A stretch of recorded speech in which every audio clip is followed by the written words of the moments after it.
Yo, how's it going, everybody? It's MacklinGaming, and February was a stacked month for RPGs. We are eating good if you're an RPG fan, and I played the 3 big RPGs from February: Avowed, Kingdom Come Deliverance 2, which I will have a video out for that, and the latest big RPG to fall on the last day of February was Monster Hunter Wilds, and that's what I'm here to talk about today, the new Monster Hunter game. So I'm someone who has never really gotten into Monster Hunter. I tried Monster Hunter Rise on the Switch and it didn't grab me, it didn't hook me. I could see that it was a great game, especially graphically for a Switch game, but I just get overwhelmed by the amount of items and controls in the menu systems, you know? But this time with Monster Hunter Wilds, I felt like I really had to give it a shot and really try and dive deep into the mechanics of the game, learn the game, and see if I really enjoyed it. And so I'm about 15 hours into Wilds now, and it's been the same roller coaster of emotions, being overwhelmed and confused by the systems. But once I started to get it, once I started to get good, you know, I really have been enjoying the last few hours of the game as I've been getting into it. But I've just played, you know, the first beginning portion of the game. So I'm gonna get into detail about my experience as a first-time Monster Hunter player trying to get into Wilds here, and maybe you'll learn a thing or two if you're a beginner as well, or you'll just find this amusing if you're a Monster Hunter veteran, because I'm really not good yet, but I'm learning, and that's the fun part, I think, of Monster Hunter. So let's get into the details.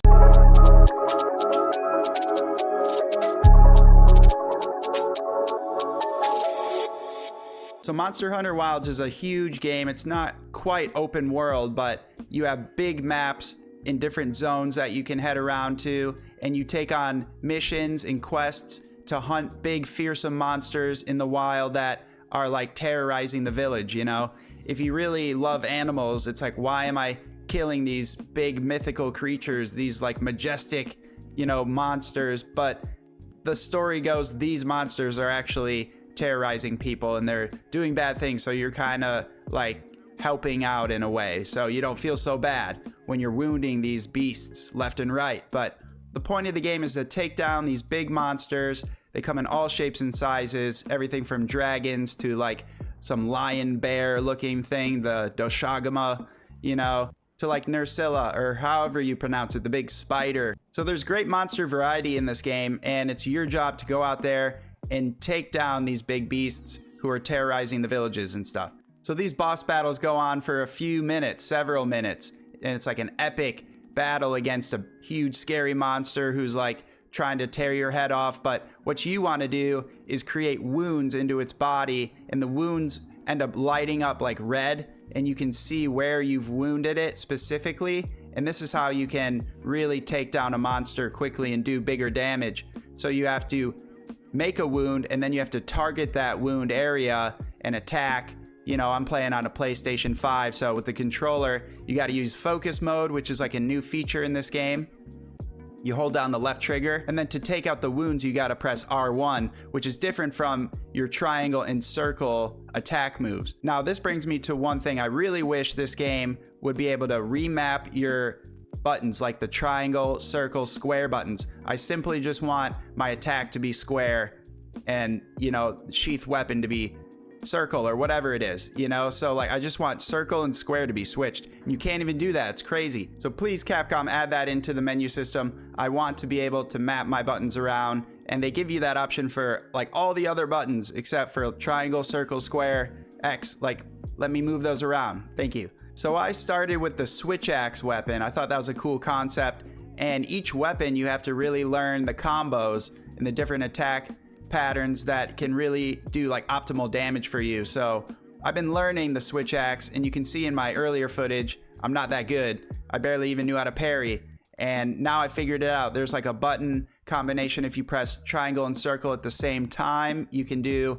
a parry when you're in axe mode, and it's probably different for the other weapons, but that triangle plus circle at the same time attack is like a special attack for every weapon type, I would imagine. Especially it is for the switch axe, at least. So when you can do that and you can start getting parries in, then you can start, you know, holding your own. So this game is not that hard. Like, people have been saying it's easy Monster Hunter game. Like, what the heck?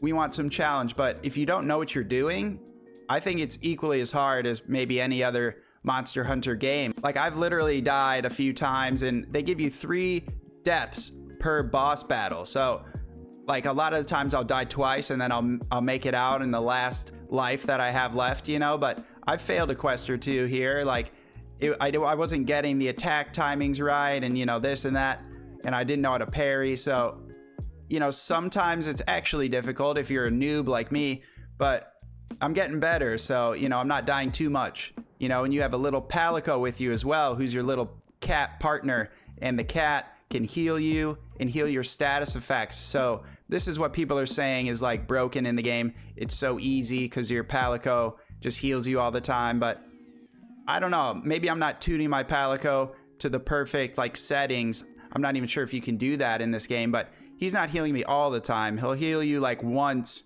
or twice per life or per Monster Hunter boss battle. So palico definitely helps me as a noob. Like, it makes it easier for me, and I kind of enjoy him being there. But the veterans are like, no, he's too broken, it's too easy. But you do have the option to leave your palico at your tent, at your base. If you go out to fight a monster, you don't have to bring him with, which is great. That makes the difficulty change right there, you know, without having to make the whole game more difficult on the developer's side. It's just, hey, just don't bring your palico with. You'll be fine. You know, it'll be a lot harder. Then the veterans will stop whining about how easy the game is. But once you get into that gameplay loop of creating wounds on the monster, taking them out for extra damage, learning your weapons combos and all that stuff, you can start really getting through these battles and taking these monsters out. Well, you can capture them as well, but I hear killing them is better because you get like better loot, I think, because once they're dead, you can loot their corpse, take all of their like parts, you know, and then from there you can forge better armor and better weapon upgrades. So that is the fun part of the gameplay loop, just trying to get better armor, better weapons, fighting higher level monsters. Then you get even cooler armor after that.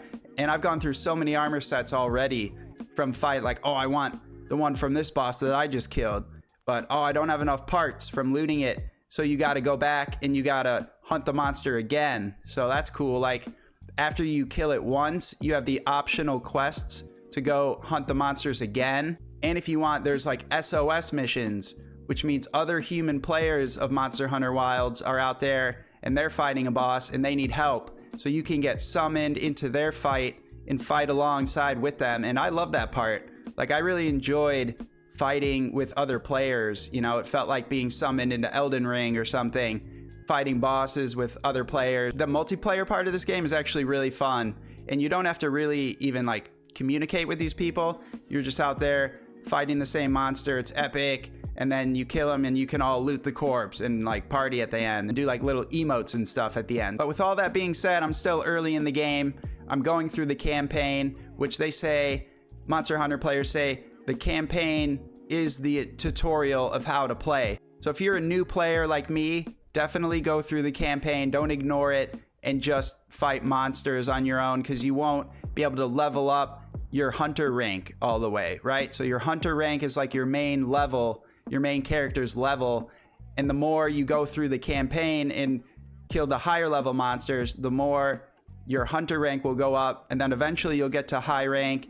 And then they say, like, when the campaign's over and the credits roll in this game, that's when it gets started, really. That's when you can really start doing high rank Monster Hunter battles and go out there and get like the best gear and fight the highest level monsters. So it's a very interesting game where you could play for hundreds of hours, or you could just play for like the 15, 20 that the campaign lasts. But really, if you really get hooked into the game, like once those credits rolled, now you're ready to play.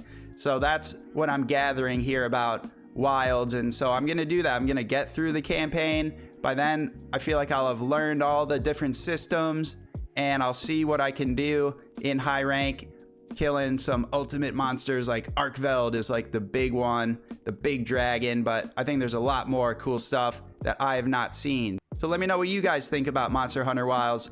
Is it too overwhelming for you? If you're a new player, are you getting into it?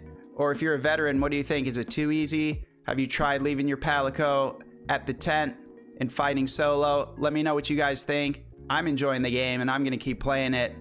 Leave a like on the video, subscribe, and I'll see you guys next time. Peace.